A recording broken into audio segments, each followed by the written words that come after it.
Bonjour tout le monde, est-ce que vous m'entendez bien? Est-ce que vous me voyez bien?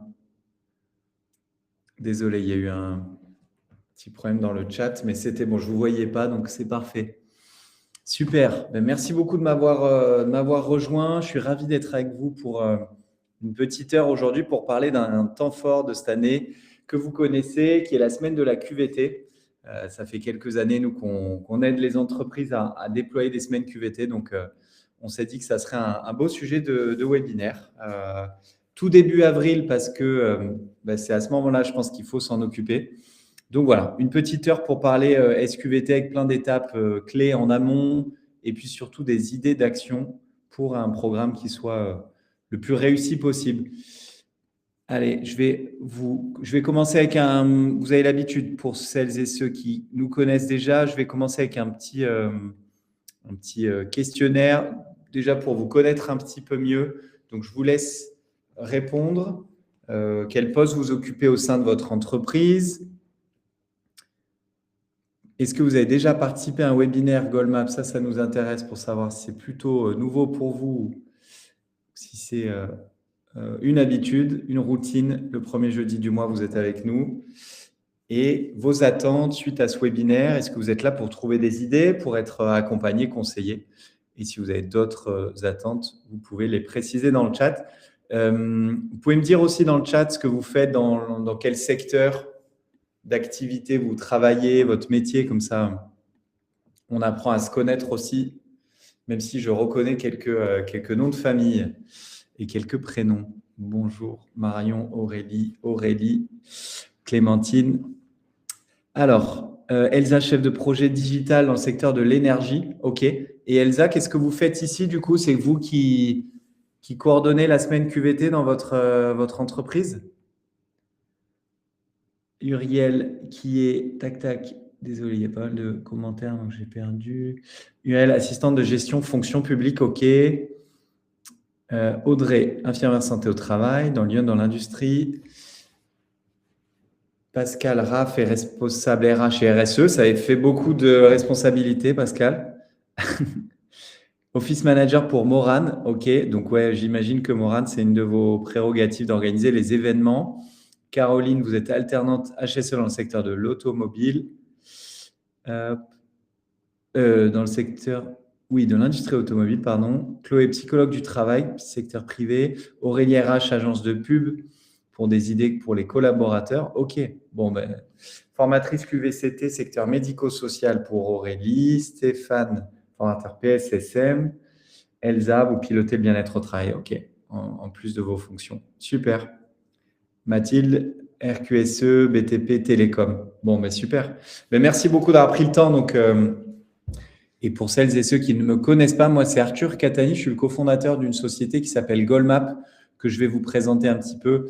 Goldmap, c'est un organisme de formation qui est vraiment spécialisé sur tout ce qui est santé, sécurité et qualité de vie au travail. Donc, depuis 2017, on essaye d'aider les entreprises à prendre soin de la santé de leurs collaborateurs. Et on le fait souvent, c'est vrai, à travers des événements comme la semaine QVT, comme des Safety Day en avril, comme la semaine du handicap, etc. C'est des événements qui sont des temps forts en entreprise pour communiquer, pour engager sur la QVT ou sur la prévention santé en général. Donc, nous, on couvre pas mal de thématiques. C'est vraiment la particularité de Goldmap, c'est de pouvoir accompagner les entreprises à la fois sur des sujets de santé physique, de TMS, mais aussi de santé mentale en passant par la sécurité ou la qualité de vie au travail. On a des formats très variés d'intervention parce qu'on sait qu'il faut s'adapter à vos contraintes de temps, de budget, d'organisation, etc. On intervient à tous les niveaux, salariés, managers, instances de direction, même si aujourd'hui, on va surtout parler des salariés ou en tout cas de tout public, puisque c'est rarement pendant la semaine QVT que vous distinguez et que vous faites une espèce de ségrégation entre publics. Généralement, la semaine de la QVT, c'est le même atelier ou les mêmes ateliers pour tout le monde. Et puis, Goldmap, c'est un peu plus de 5000 actions de formation en 2025. Depuis 2017, c'est près d'1 million de salariés qui ont été touchés dans vraiment tous les secteurs d'activité et vraiment partout en France. Grâce à notre réseau de formateurs, on a construit un réseau d'ergonomes, d'ostéopathes, de psychologues du travail, de médecins, d'infirmiers, etc., qui vont être en mesure d'intervenir dans vos locaux. Ça, c'est vraiment la spécificité. On parie énormément, nous, sur le présentiel, même si parfois c'est un petit peu plus dur à organiser pour nous, mais on aime le présentiel parce qu'on aime aller à la rencontre de vos collaborateurs pour des ateliers qui soient un peu plus impactants. Et du coup, Goldmap, c'est 6 grandes thématiques d'activité. On va en parler un petit peu pour cette semaine de la QVT, des sujets de santé mentale, des sujets de santé physique avec les TMS, les gestes et postures, la sédentarité. Sharp, c'est la gestion du temps, les relations interpersonnelles, la productivité, l'organisation de son temps. Well, c'est l'hygiène de vie, le bien-être et l'équilibre de vie. Et Kind, handicap, diversité et inclusion. Donc nous, on essaye d'être un peu votre partenaire sur à la fois vos enjeux santé, sécurité et QVT. C'est pour ça que en matière de semaine QVT, les clients nous apprécient bien. C'est que vous pouvez, avec Goldmap, mixer des formats, mixer des ateliers. Et donc aujourd'hui, je vais vous donner pas mal de conseils justement pour construire, on va dire, préparer votre semaine en interne et puis après la déployer avec des idées d'action qui, j'espère, vont vous intéresser. Un petit mot juste sur les webinaires du premier jeudi du mois. C'est une série qui s'appelle « Mieux vaut prévenir ». C'est souvent avec moi, parfois avec ma collègue Harmonie, parfois avec des intervenants extérieurs aussi, parfois des clients. Et on essaye vraiment de vous donner des conseils hyper utiles, hyper actionnables dans votre quotidien, HSE, RH, formation, communication interne, etc. Donc le prochain, on a choisi là de changer un peu de thématique, changer un peu de profil aussi, puisqu'on va parler TMS et on va vraiment parler métier physique. Donc ça parlera à certaines et certains d'entre vous. Et puis peut-être un petit peu moins si vous avez plutôt des métiers sédentaires, ça sera moins pertinent. Donc rendez-vous jeudi 7 mai pour parler de TMS auprès des métiers physiques. Les webinaires Mieux vaut prévenir, vous les retrouvez sur notre chaîne YouTube. Si vous voulez faire un tour, il y a plein de bons enseignements. Vous avez vu qu'on a fait des sujets sur la santé mentale, on a fait le plan de formation, on vous a essayé de vous donner un maximum de conseils pour agir contre l'absentéisme, on a parlé des formations obligatoires, on a parlé incivilité, handicap, on a parlé de tout ce qui vous concerne, tout ce qui concerne vos collaborateurs en matière de santé, sécurité et qualité de vie au travail. Voilà pour la petite présentation de Goldmap, mais au moins vous savez qui on est et comment on travaille. Maintenant, je vais vous interroger avec un petit quiz. Hop, je vais vous passer 5 questions sur la QVT. L'idée, c'est de voir un petit peu où vous vous positionnez en matière de connaissances et d'expertise sur la qualité de vie au travail. Donc, je vais vous laisser peut-être une petite minute pour répondre à ces 5 questions. Donc, la première, c'est quel est l'un des principaux facteurs qui influencent la QVT en France? Est-ce que c'est les locaux de travail, l'esthétisme des locaux? Est-ce que c'est la capacité à avoir une influence sur ces conditions de travail? Est-ce que c'est le nombre d'événements d'entreprise, after work, séminaires, etc. Pour certaines questions, vous pouvez avoir des réponses à choix multiples. Donc, normalement, c'est précisé dans la question. Deuxième question, quelle proportion des salariés français s'inquiètent de l'impact de leur travail sur leur santé en France, selon un baromètre récent? On vous citera le baromètre aussi. Est-ce que c'est 27%, 57% ou 87%? Troisième question, en quelle année la QVT est devenue QVCT? J'ai toujours un peu de mal à mettre le C, effectivement. C'est un réflexe qu'il faut que je prenne. Mais effectivement, ça a changé et ça veut dire quelque chose, cet ajout de C. On va en parler un petit peu. Justement, pourquoi est-ce qu'on parle de conditions de travail dans la QVCT? Est-ce que c'est pour intégrer l'environnement global de travail? Est-ce que c'est pour mettre l'accent sur les conditions matérielles? Ou est-ce que c'est pour remplacer les obligations réglementaires en santé? Quelle est l'erreur ou quelles sont les erreurs fréquentes dans les démarches QVCT? Désolé, j'ai fait une petite erreur sur la première réponse. La première réponse, c'était d'impliquer trop d'acteurs. Donc, impliquer trop d'acteurs. Deuxième réponse, oublier de mesurer les effets. Troisième réponse, se limiter à des actions. Et quatrième réponse, oublier de parler du travail réel. Donc, première réponse à la question 5, c'était, je crois, engager trop d'acteurs dans la démarche. Donc, faites comme si vous avez cette réponse. Désolé pour la petite coquille. Allez, je vous laisse encore peut-être 30 secondes et puis on va passer aux résultats et on va en profiter pour discuter aussi de ces points.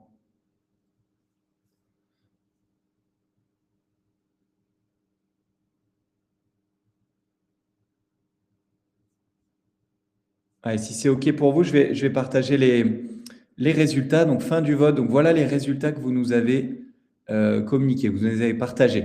Vous êtes une grande majorité à nous dire que l'un des principaux facteurs qui influence la QVT, c'est la capacité à avoir une influence sur ses conditions de travail. Un petit peu moins, même beaucoup, beaucoup moins, à nous dire que c'est le nombre d'événements. On va en discuter un petit peu de tout ça. Je vais vous faire un petit topo enfin une intro sur la QVT.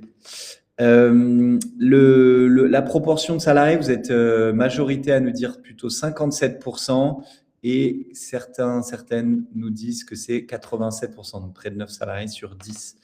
Quand est-ce que la QVT est devenue QVCT? Pour la majorité, vous nous dites en 2022. Et pourquoi est-ce qu'on parle de conditions de travail dans la QVCT? Pour la majorité, vous nous dites que c'est pour intégrer l'environnement global de travail. Et puis ensuite, sur les erreurs fréquentes, beaucoup nous disent oublier de mesurer les effets, se limiter à des actions superficielles. Certains nous disent oublier de parler du travail réel. Et puis là, c'est plutôt lié à mon erreur. Quelques-uns qui nous disent engager trop de personnes dans la démarche. Voilà un petit peu pour les résultats. Donc, vous êtes quand même pas mal à avoir les bons résultats. On va les commenter ensemble si ça vous va. Je vais vous mettre un peu les réponses là-dessus. Donc, selon une étude de l'ANAC, l'un des principaux facteurs qui influencent la QVT, vous aviez raison pour la plupart, c'est la capacité d'un salarié à avoir une influence sur ses conditions de travail. C'est très important parce que c'est un sujet de dialogue, de collaboration, de relation aussi avec ses managers et avec sa hiérarchie. Donc, ce n'est pas le nombre d'événements d'entreprise, ce n'est pas parce qu'on fait plein d'afterwork et plein de séminaires que tout va bien, ou ce n'est pas parce que les locaux sont super jolis que tout va bien, c'est plus parce qu'on sent qu'on peut avoir de l'influence sur son quotidien, qu'on est généralement heureux au travail. Vous allez voir que la qualité de vie au travail, finalement, c'est multidimensionnel, multifactoriel. Il n'y a pas un seul point qui prévaut. Il y a plein de petites actions en parallèle. Le baromètre récent, qu'est-ce qu'il nous disait? Effectivement, il nous disait que c'était 87% des salariés français qui s'inquiétaient de l'impact de leur travail sur leur santé.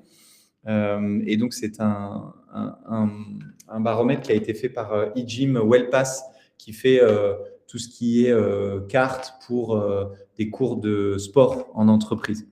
Donc, est-ce que le travail, c'est la santé? Baromètre international sur l'impact des conditions de travail sur la santé.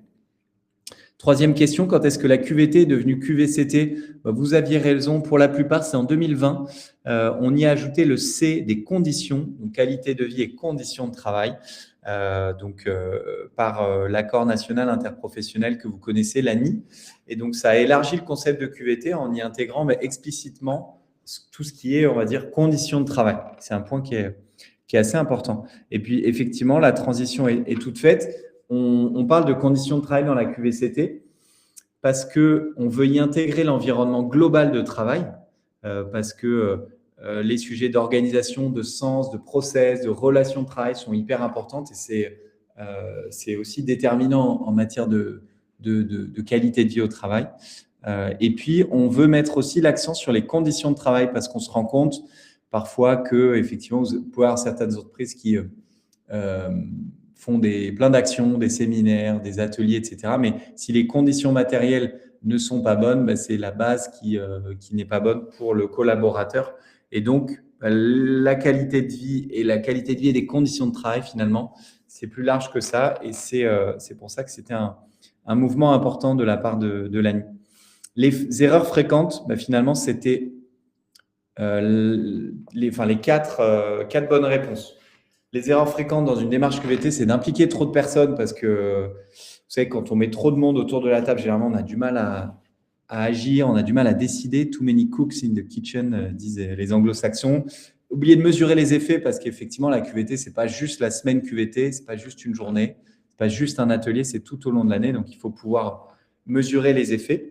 Se limiter à des actions superficielles ou ponctuelles, je l'ai dit. Et puis, oublier de parler du travail réel. Vous savez que les ergonomes disent toujours travail réel et travail prescrit. C'est bien beau sur le papier de définir des règles de conditions de travail, de qualité de vie au travail, mais il faut toujours s'intéresser au quotidien de vos collaborateurs pour imaginer aussi des solutions qui soient adaptées au terrain. Souvent, ce qu'on voit, parfois, des ateliers qui sont un petit peu déconnectés. Donc, nous, on essaye vraiment au maximum de s'intéresser à votre quotidien. Est-ce que ça vous va pour le quiz? Bon, vous étiez quand même nombreux à nous donner de bonnes réponses. Est-ce que vous êtes prêts du coup pour rentrer un peu dans le vif du sujet? Alors, pas encore la semaine QVT, je vous fais juste une petite intro à la QVT, peut-être en 10-15 minutes. C'est important voilà, pour savoir un petit peu de quoi on parle. Vous me dites si vous êtes prêts et si c'est OK pour vous, je vais enchaîner. Super. Merci Uriel. Allez, petite intro du coup à la QVT. Alors, rapide évidemment, et ce webinaire, il n'est pas là pour vous faire une formation sur la qualité de vie au travail. Ça, vous pouvez le faire en dehors, mais c'est juste pour vous donner un peu les bases pour celles et ceux qui ne les ont pas forcément. Donc, la qualité de vie et des conditions de travail, évidemment, au niveau collectif, c'est un enjeu hautement stratégique. C'est pour ça que les entreprises prennent en main, prennent à bras le corps cette thématique. Parce que la qualité de vie au travail, les qualités de vie et les conditions de travail permettent de réduire l'absentéisme, permettent de prévenir des accidents de travail, permettent de travailler sur un climat social positif et d'améliorer un climat social qui est dégradé.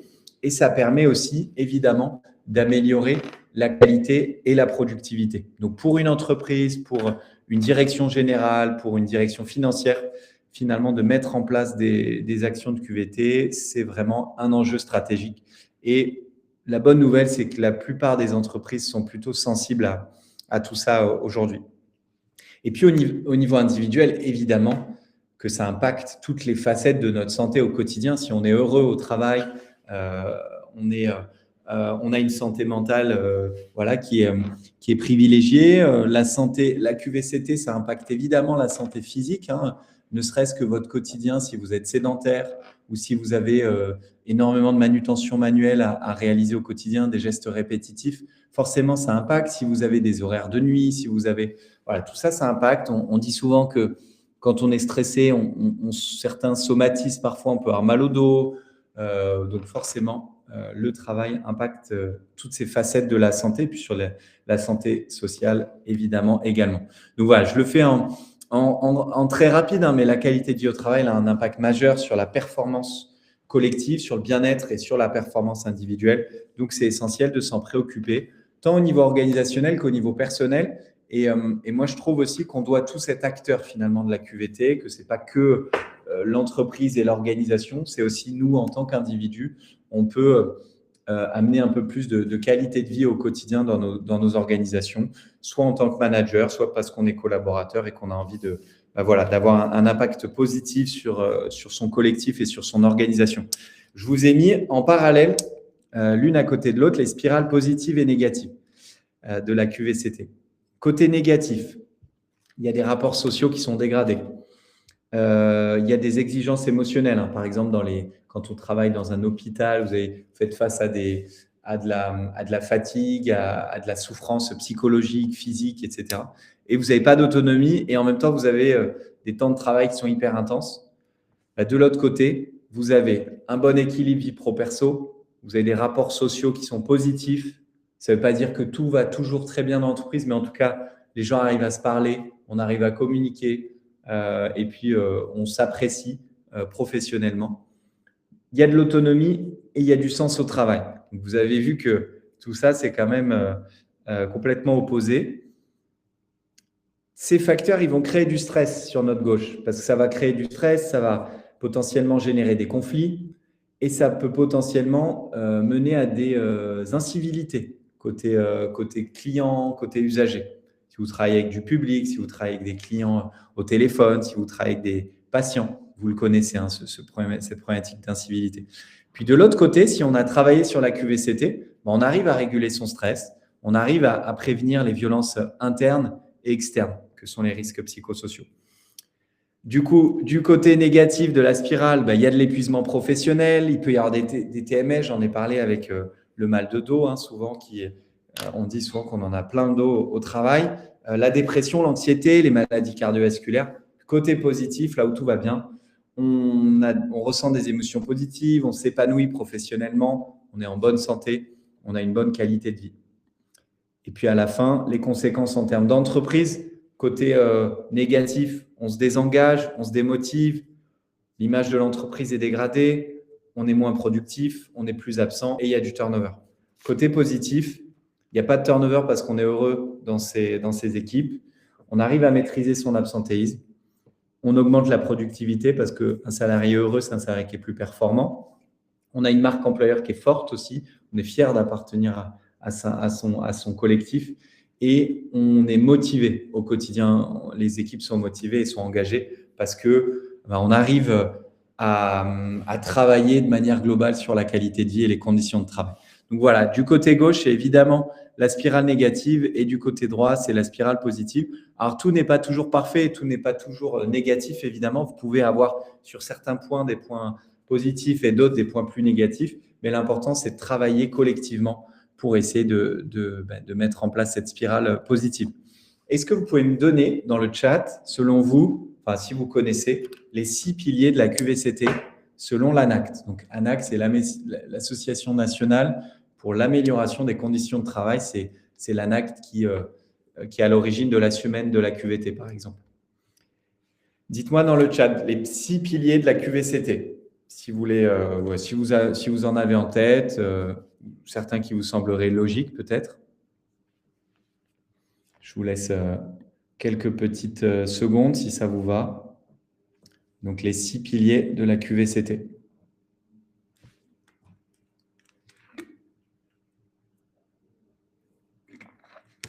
Ok, charge de travail, merci Stéphane. Santé au travail, Chloé, merci beaucoup. Autonomie, bien-être. C'est peut-être un peu trop large, bien-être, Amel, si vous avez peut-être plus de détails.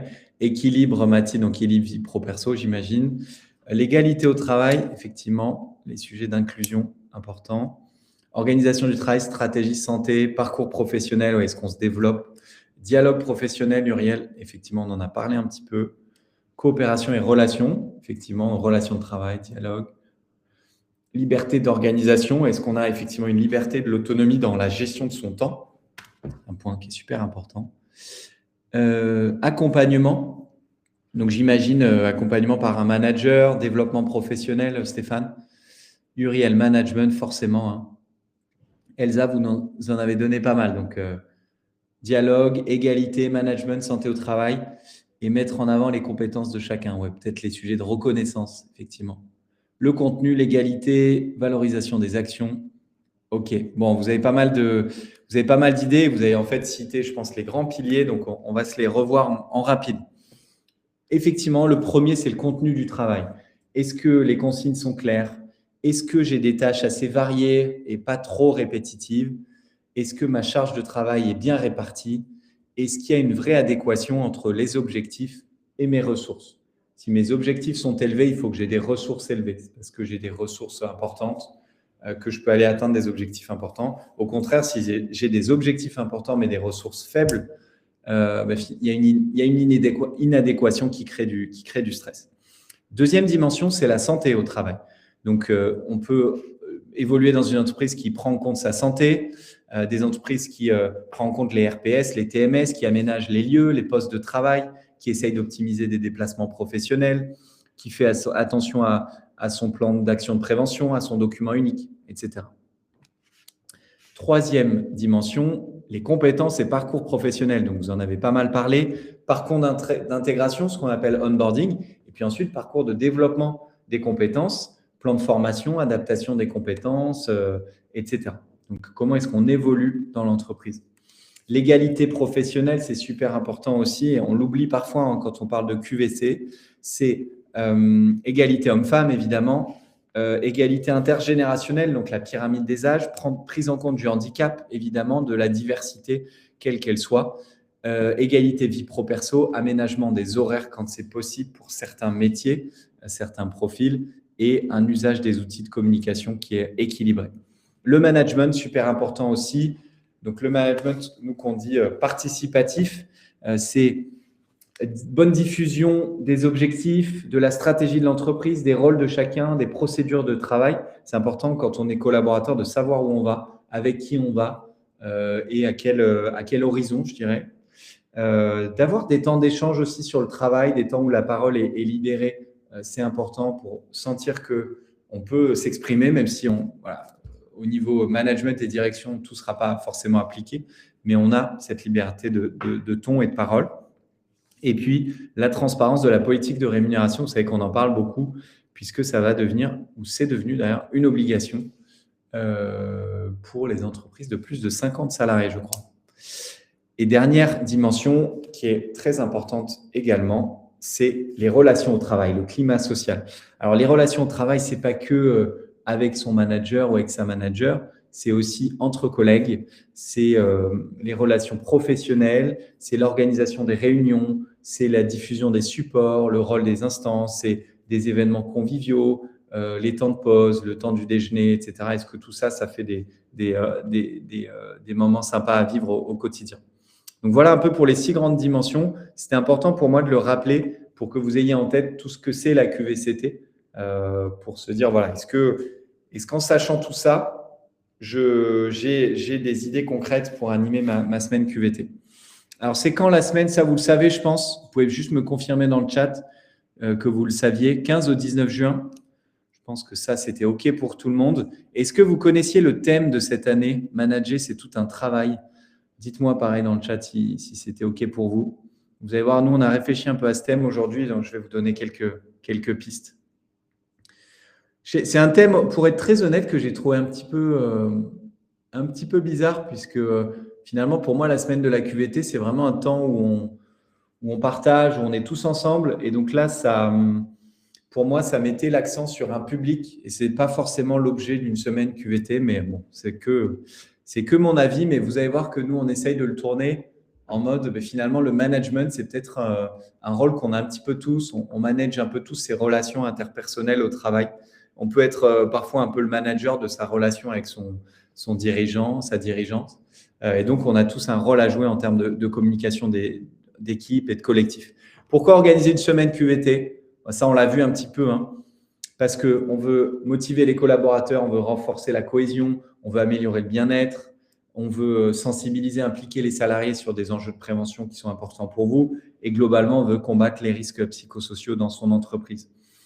On va rentrer dans le vif du sujet avec les 10 grosses étapes pour organiser une semaine QVT réussie. Première étape, c'est souvent celle que je recommande à nos clients et à nos prospects, c'est faites un peu votre checklist, votre liste de questions au préalable.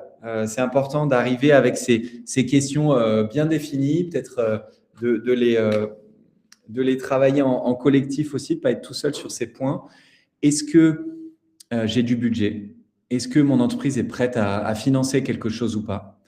Quels sont les objectifs de mon entreprise? Est-ce que c'est de se rassembler? Est-ce que c'est de parler d'une thématique en particulier? Est-ce que c'est de féliciter? Est-ce que c'est de reconnaître, etc. Alors, quels sont les profils des employés concernés, évidemment? Est-ce que la semaine de la QVCT, elle va concerner toute l'entreprise ou juste une partie? Est-ce que j'ai des contraintes logistiques d'emploi du temps? Est-ce qu'il y a des jours qui fonctionnent mieux? Est-ce qu'il y a des horaires qui fonctionnent mieux? Est-ce que moi, dans mon entreprise, 1 heure, c'est trop court? Ou est-ce qu'au contraire, 1 heure, c'est bon, je peux y aller, etc. Est-ce que c'est trop long, pardon? Comment est-ce que je vais évaluer les résultats? Peut-être que je ne vais pas pouvoir réussir à tout évaluer, mais est-ce que je vais pouvoir avoir au moins des éléments pour savoir si ça s'est bien passé, si ça a été utile de mettre en place? Donc, tout ça pour vous dire qu'une semaine de la QVT, ça se prépare quand même plusieurs mois à l'avance. C'est pour ça qu'on est là aujourd'hui, début avril, parce que 2 mois, 2 mois et demi, c'est pas trop tôt. Vous allez voir qu'il va falloir faire décanter un peu ces questions et ces sujets en interne. Et notamment, si après, vous allez avoir besoin de prestataires, il faut aussi laisser le temps à des prestataires pour vous aider à organiser, vous aider à coordonner, vous aider à chercher les bons formateurs, etc. Donc, deuxième action, on va aller en détail pour identifier les problématiques.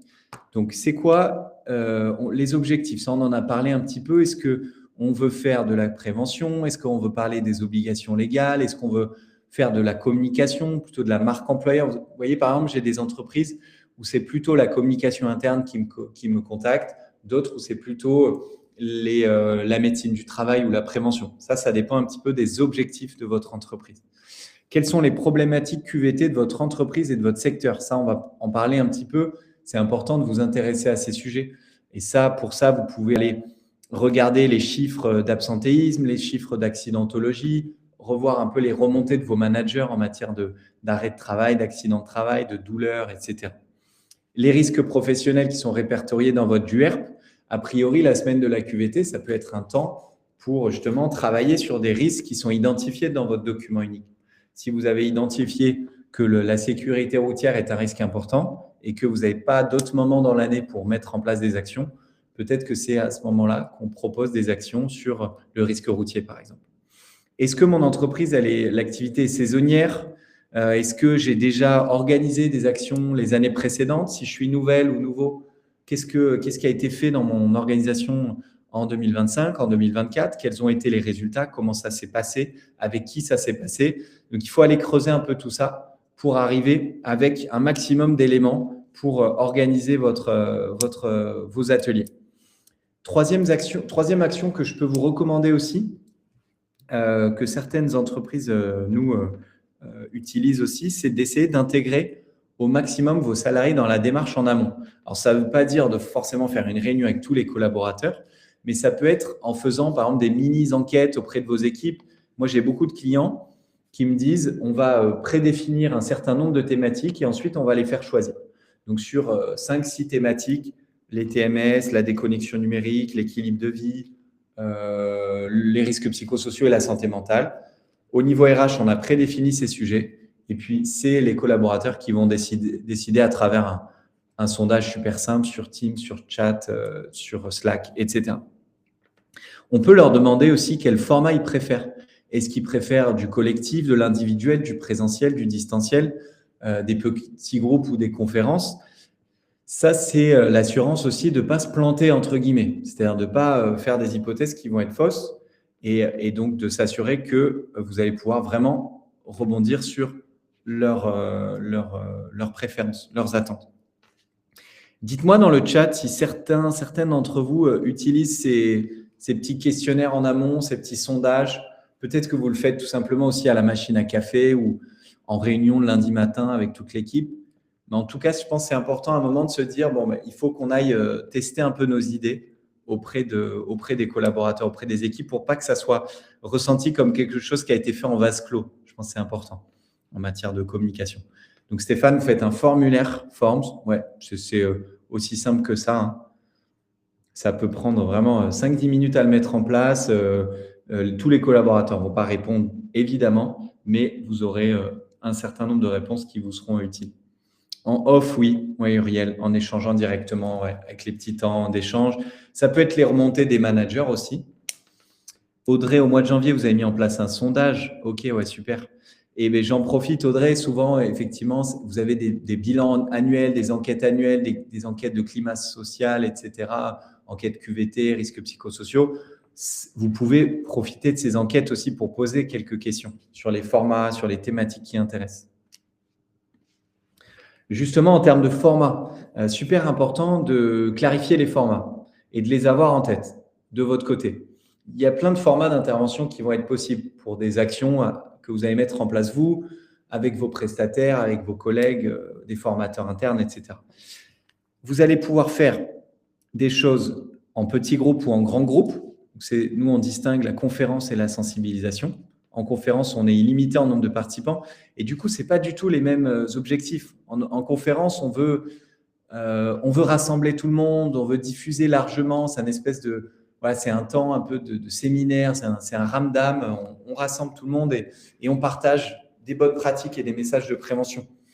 Alors qu'en sensibilisation, quand on est en petit groupe, on est plus là pour interagir, pour participer, pour rassembler sur un moment convivial. Est-ce que vous voulez faire du présentiel ou du distanciel? Est-ce que la structure de votre entreprise vous empêche de faire du présentiel parce que vous avez énormément de toutes petites agences et que ça vous coûterait trop cher de déployer partout? C'est possible, hein, ça vaut le coup de s'intéresser à tout ça. Est-ce que le distanciel fonctionne chez vous? Fonctionne pour vos publics? Moi, j'ai beaucoup de clients qui me disent le distanciel, on a essayé, mais ça fonctionne moins. Donc, à bien tester tout ça. Est-ce que vous voulez des formats en synchrone ou en asynchrone? En asynchrone, vous n'avez personne de l'autre côté de l'écran, vous n'avez personne dans la salle. C'est des formats e-learning, c'est des contenus vidéo, c'est des livrets pédagogiques. On a certains clients qui ont trop de contraintes logistiques, je pense au secteur du BTP par exemple, pour faire du synchrone, et donc ils vont plutôt faire de la communication, plutôt mettre à disposition des kits de communication pendant la semaine de la QVT. C'est possible. En fait, ce que je veux vous dire, c'est que quelles que soient les contraintes, on peut toujours toucher vos collaborateurs sur ces sujets. Forcément, il y a des secteurs et des organisations où c'est plus difficile, mais on peut toujours trouver un moyen pour aller toucher le collaborateur. On vous a mis du coup à l'écran les différents formats qui sont proposés généralement. L'atelier individuel aussi, c'est super intéressant. Alors, super intéressant parce que c'est personnalisé et contraignant parce que vous ne touchez pas énormément de monde à la fin de la journée. Donc, ça dépend un petit peu du nombre de personnes sur votre site ou dans votre agence. Je vous donne un exemple, journée ostéo, journée massage, ça fonctionne super bien. Atelier pratique, les automassages, la sophrologie, la méditation, la cohérence cardiaque, etc. Les conférences et les sensibilisations, c'est les sujets un peu de prévention sur l'alimentation, sur le stress, sur le sommeil, sur l'équilibre de vie, sur la déconnexion numérique, sur la sédentarité. Ça, c'est des sujets qu'on aime beaucoup. Après, vous pouvez avoir d'autres formats aussi qui peuvent intéresser vos collaborateurs avec lesquels nous, on est un peu moins à l'aise. La réalité virtuelle, les escape games, les chasseries, c'est des formats peut-être plus innovants. Après, je pense qu'il faut aussi faire attention avec ces formats. Ce n'est pas parce que c'est ludique que c'est impactant. C'est un peu, moi, le petit message d'avertissement que je donne toujours à mes clients, c'est que nous, on prend vraiment ces sujets au sérieux et donc, voilà, on n'est pas des grands fans de la réalité virtuelle, par exemple, mais ça peut être intéressant pour certains publics. En tout cas, notre recommandation, c'est de mixer les formats. C'est-à-dire, pendant votre semaine QVT, ne faites pas que de la conférence. Essayez de faire peut-être un peu d'atelier pratique, un peu de conférence, un peu de sensibilisation. Pourquoi pas mettre aussi un peu d'individuel, des choses comme ça. Mais ce qui est intéressant pour vos collaborateurs, ce qu'ils vont apprécier, c'est de voir un programme où on a plusieurs thématiques et plusieurs formats. Et ça ne veut pas dire que vous êtes obligé de le faire avec un prestataire. Vous pouvez le faire en interne, avec des gens qui ont les capacités, les diplômes, les certifications en interne pour mettre en place des actions. Ça arrive souvent chez nous. Les thématiques. Alors ça, c'est peut-être le point le plus important et c'est le point le plus difficile pour vous souvent, c'est quelle thématique on va choisir.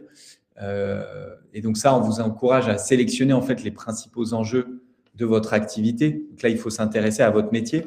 C'est pour ça que moi, en rendez-vous, j'essaye de m'intéresser au maximum à vos métiers, à votre quotidien, à vos contraintes pour pouvoir vous recommander des choses qui soient vraiment pertinentes. Parce qu'il n'y a pas en matière de QVT de recettes toutes faites. Ça n'existe pas, je pense. Est-ce que vous avez des enjeux de santé mentale chez vous? Parce qu'il y a potentiellement un peu du harcèlement moral, sexuel, des burn-out, du stress, des violences externes aussi avec les incivilités, par exemple. Est-ce qu'il y a des enjeux de sécurité? Il y a des chutes de plein pied, il y a des blessures aux mains, il y a du bruit, il y a des risques professionnels, il y a la sécurité routière, par exemple, qui génère des accidents.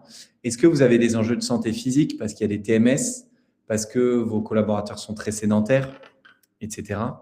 Est-ce qu'il y a des enjeux de santé globale, notamment parce qu'il y a une pyramide des âges avec beaucoup de personnes âgées ou avec beaucoup d'ancienneté. Donc là, on sait qu'il peut y avoir beaucoup de risques cardiovasculaires, il peut y avoir des problématiques de diabète, de cancer plus avancés, etc. Donc, les enjeux de santé globale aussi ne doivent pas être ignorés en entreprise.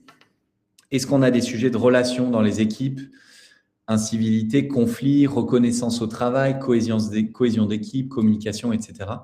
Et puis, est-ce qu'on peut optimiser l'équilibre vie pro-perso avec les sujets d'inbox de gestion du temps, donc c'est inbox 0, gestion des emails, des connexions numériques, etc.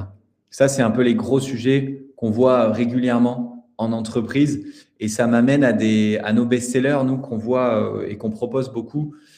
La gestion du temps, la déconnexion numérique, la santé mentale, ça, on le fait énormément, la sédentarité, le sommeil et la nutrition. Ça, c'est quelques-uns des ateliers qu'on propose beaucoup. 6e action, il faut absolument planifier le budget à l'avance. Donc là, je vous encourage à aller le plus vite possible discuter avec vos responsables, avec le directeur, la directrice financière, etc., la direction générale aussi, pour essayer d'aller militer pour un budget en interne. Les exemples d'objections que vous allez pouvoir avoir, on vous les a mis à l'écran. On n'a pas le temps, la QVT, ce n'est pas une priorité, les résultats, ils ont été décevants au niveau participation, l'équipe, elle ne peut pas être arrêtée toute la journée. On l'a déjà fait l'année dernière, etc. Donc, pour obtenir le budget, pour convaincre en interne, il va falloir se préparer à répondre à ces arguments. Donc ça, je vous laisse travailler tout ça. Et évidemment, vous allez avoir il y a plein de réponses possibles. Et ce qui est plutôt positif, je trouve, c'est que en interne, on a de moins en moins besoin d'évangéliser. Alors, j'espère qu'on n'est pas au-devant d'une crise économique qui fera que les budgets de qualité de vie au travail baisseront et que ça deviendra un petit peu moins prioritaire. Mais je trouve qu'en termes de mentalité des dirigeants, les choses ont quand même pas mal évolué. C'est plus le dernier dossier sur la pile, ça devient un point important. Ce n'est pas toujours le prioritaire, évidemment. Ça, on le comprend facilement. 7e action, c'est d'anticiper les contraintes organisationnelles et logistiques. Ça, c'est super important pour avoir vraiment une semaine QVT qui soit adaptée à vos contraintes et à vos enjeux. C'est vraiment de faire quelque chose qui parle à votre terrain. Et donc ça, il faut s'intéresser aux contraintes d'emploi du temps. Il faut s'intéresser à des questions un peu triviales, mais est-ce qu'on fait du multisite? Est-ce que je vais rendre la participation obligatoire? Ou est-ce que ça sera sur la base du volontariat? Il y a des avantages et des inconvénients dans les deux. Est-ce que mes salariés vont pouvoir dégager du temps? Combien de temps? 1 heure? Est-ce que c'est trop? 1h30, etc. Est-ce que j'ai suffisamment de ça à la disposition? Donc, voilà, plein de bonnes questions à se poser. C'est pour ça qu'on vous disait 2 mois à l'avance parce qu'on n'a pas forcément toutes les réponses tout de suite. 8e action, choisir les intervenants ou la société qui va vous accompagner. Alors, certains d'entre vous feront des choses en interne et c'est très bien. Et puis d'autres vont faire appel à des intervenants externes. Et ça, il faut le faire suffisamment à l'avance parce que vous savez que les organismes comme Goldmap, c'est un temps fort et donc on va être très mobilisé en fait pendant cette période.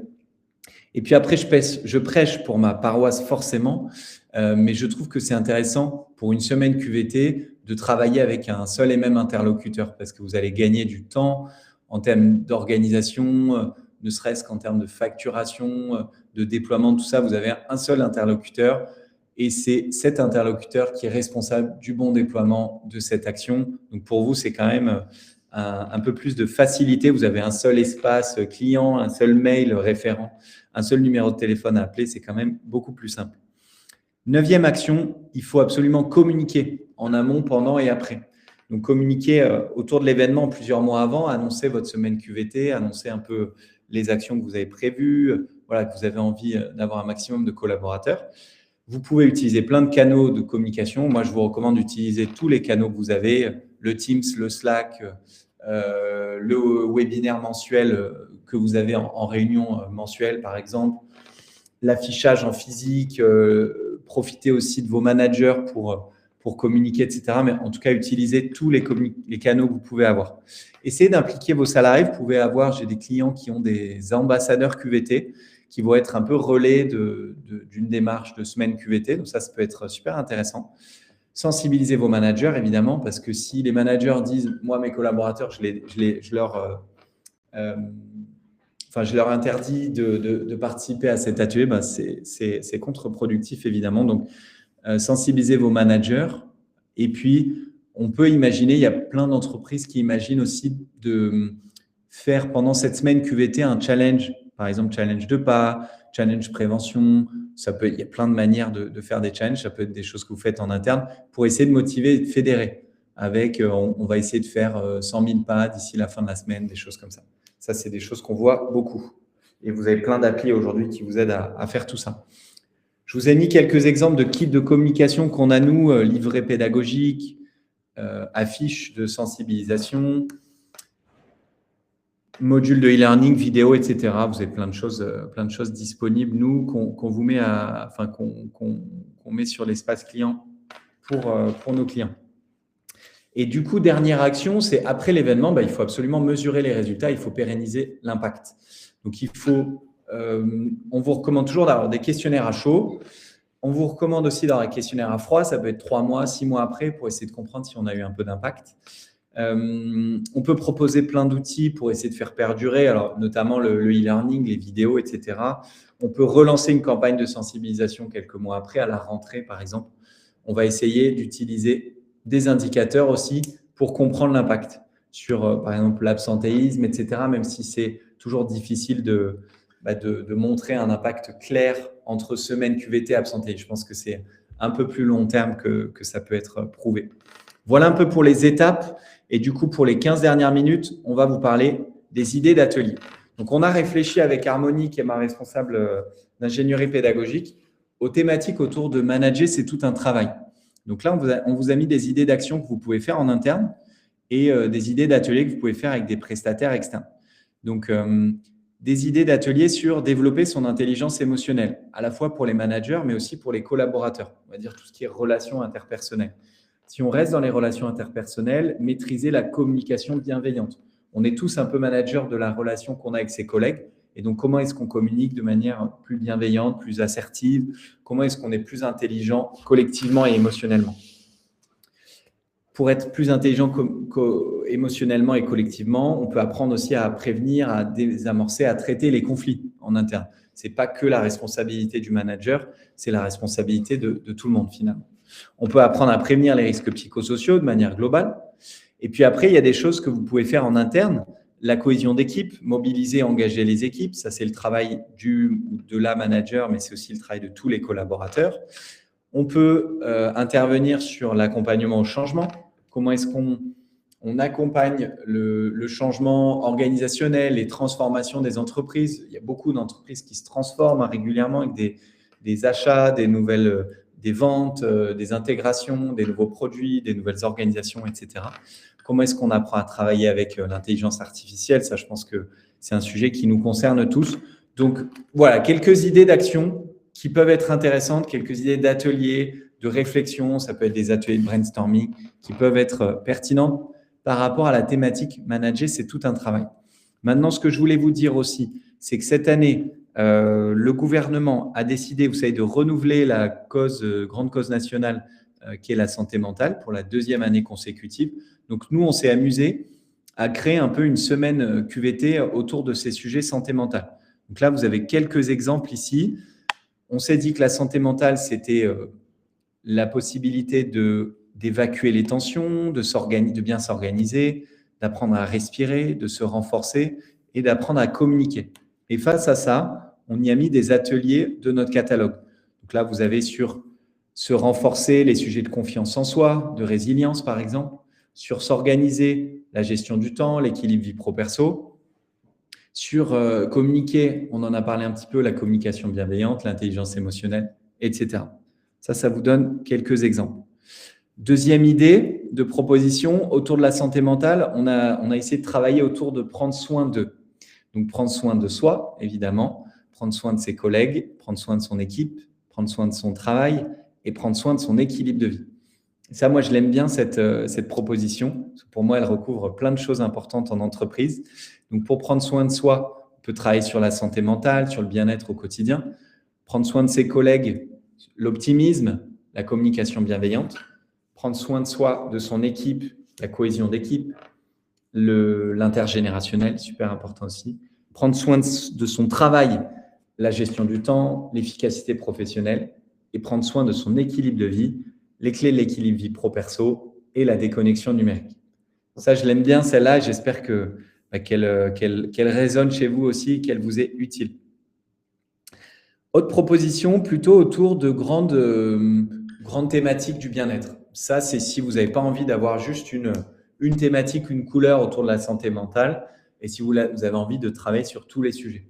D'ailleurs, nous, on est plutôt à prêcher pour traiter plusieurs thématiques dans une semaine QVT et pas qu'une seule thématique comme la santé mentale parce que finalement, on se rend compte que le sommeil, l'activité physique, les relations interpersonnelles sont souvent décisives en matière de santé mentale. Donc, si on oublie un peu ces sujets, finalement, on passe à côté de l'essentiel. On fait peut-être un atelier sur le stress et sur la santé mentale, mais on oublie que le sommeil, l'activité physique, la qualité des relations au quotidien, c'est souvent des clés aussi pour s'épanouir et pour une bonne santé mentale au quotidien. Donc, nous, on aime bien la QVT de manière générale, vous l'avez compris. Et donc, si on prend le bien-être de manière générale, on s'est dit, finalement, les grands piliers, c'est dormir, c'est se nourrir, c'est s'entretenir, se prémunir et s'épanouir. Dormir, c'est le sommeil, évidemment. Se nourrir, c'est les sujets d'alimentation saine. S'entretenir, ça peut être l'activité physique, la sédentarité, etc. Se prémunir, c'est la prévention des cancers, la prévention des risques cardiovasculaires. Et s'épanouir, ça peut être l'intelligence émotionnelle, ça peut être la gestion de son temps, la productivité, les relations interpersonnelles. Même logique ici avec un ajout d'activités pratiques, ateliers purement pratiques en bleu foncé, les étirements, la sophrologie, la méditation. Ce que je vous recommande dans la construction d'un programme annuel, enfin d'un programme de semaine QVT, c'est d'essayer d'avoir quelque chose de logique et de pertinent en matière de communication. Donc, si on prend les étirements, la journée étirement, elle est pendant la journée où on va parler des TMS, par exemple. Si on prend la méditation ou la sophrologie, ça va être proposé pendant la journée où on parle de sommeil ou de gestion du stress. Vous avez compris, l'idée, c'est d'avoir un programme cohérent, compact, logique aussi vis-à-vis des attentes de vos collaborateurs et de leur métier. C'est super important. Dernier exemple, qui est le plus fourni, qui est un exemple de programme qu'on déploie là pour un de nos clients du 15 au 19 juin, justement, avec mix de thématiques et mix de formats. Ça, c'est les programmes qu'on adore, évidemment, puisqu'on peut parler de plein de thématiques différentes qui concernent beaucoup de collaborateurs différents. Et on peut le faire avec des formats variés, des formats de sensibilisation ou de conférences, des formats pratiques et des formats individuels. Donc, on peut aller faire ergonomie des postes, entretien stress, entretien sommeil, entretien nutrition, massage, ostéo, etc. Et tout ça, vous avez en violet et en bleu des choses qu'on peut faire en présentiel ou en distanciel, bien sûr. Il y a des choses en bleu clair qu'on ne peut pas faire en distanciel, comme l'ergonomie des postes ou l'ostéo ou le massage, évidemment. Voilà, quelques exemples. Donc, on a pas mal travaillé, nous, pour essayer de construire ces modèles-là. Mais encore une fois, ça doit vraiment vous servir de tremplin pour votre réflexion interne. Il n'y a pas de recette toute faite. Ça ne fonctionne pas dans plein d'entreprises plein de secteurs que vous avez cités en introduction. Donc, c'est plus une base de travail pour votre groupe de travail collectif ou pour vos réflexions internes. Voilà, j'espère que ça vous est utile. Dites-moi peut-être dans le chat s'il y a des choses qui vous plaisent, s'il y a des choses qui sont moins pertinentes aussi sur les différentes propositions là qu'on vous a faites, soit autour de manager, c'est tout un travail, soit autour de la santé mentale, soit autour du global bien-être, on va dire bien-être et hygiène de vie. N'hésitez pas. Si vous avez des commentaires, s'il y a des choses, vous, que vous déployez cette année aussi et qui peuvent inspirer les autres, je suis preneur de vos remarques, de vos recommandations.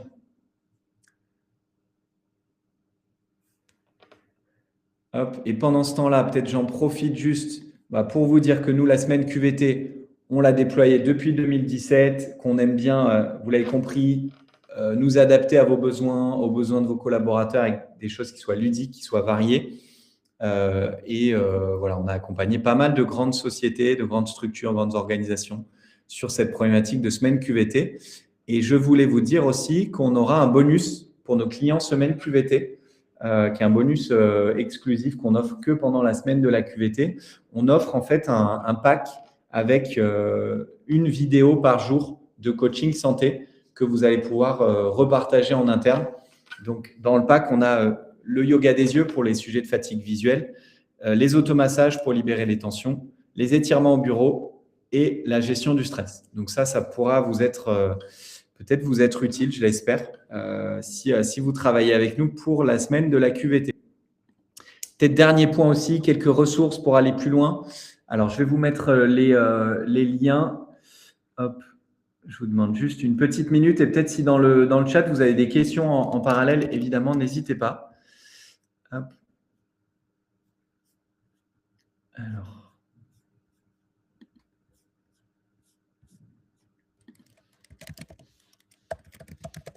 Hop, je vais vous mettre le lien vers le livre blanc semaine de la QVT. Hop. Et je vais vous mettre peut-être notre chaîne YouTube avec le replay. Donc là, vous avez tous les replays, vous retrouvez tous les vidéos de notre série Mieux vaut prévenir. Et puis peut-être un dernier point, c'est le prochain webinaire. Si jamais vous êtes intéressé par les sujets TMS pour des métiers physiques, le prochain webinaire en parlera. Donc début mai, le 7 mai. Voilà un peu pour les liens, pour les ressources. Je vous laisse me dire si vous avez des questions dans le chat. N'hésitez pas, je serai encore dispo quelques minutes.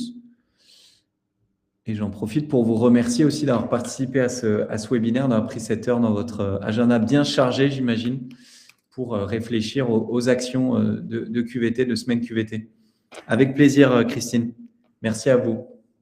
C'est toujours sympa de partager ce moment. Merci, Clotilde. N'hésitez pas si vous avez des questions, remarques, commentaires. Elsa, sédentarité, oui, bien sûr. Bah, je prends vos coordonnées, Elsa, et on va revenir vers vous avec plaisir.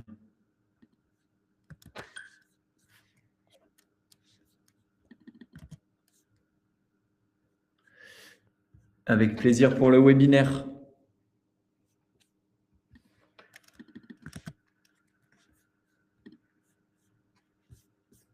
Je reste encore dispo quelques secondes, n'hésitez pas.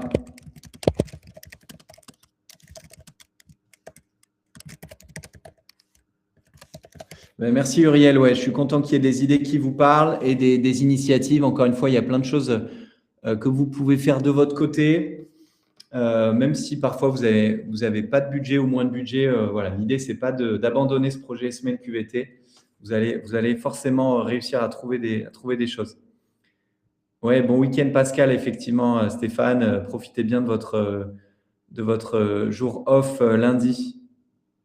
Merci Aurélie, avec plaisir. S'il n'y a pas de questions dans ce cas-là, je vais moi aussi vous remercier et puis vous dire à très vite. On reste dispo évidemment si vous avez des questions.